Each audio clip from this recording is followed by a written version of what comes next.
সকাল 5:37 বাজে।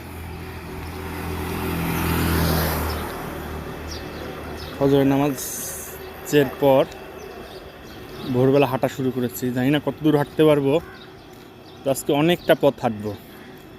খুলনা শহরে ময়লাপোতা রোড, যেটা গল্লামারির দিকে গেছে, এই রোড থেকে হাঁটা শুরু করছি, আমতলা মোড় থেকে। আজকে অনেকটা পথ হাঁটার ইচ্ছা আছে। আমি একা,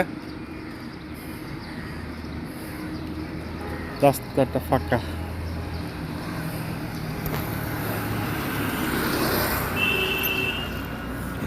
দেখা যাক কতটা পথ হাঁটা যায়।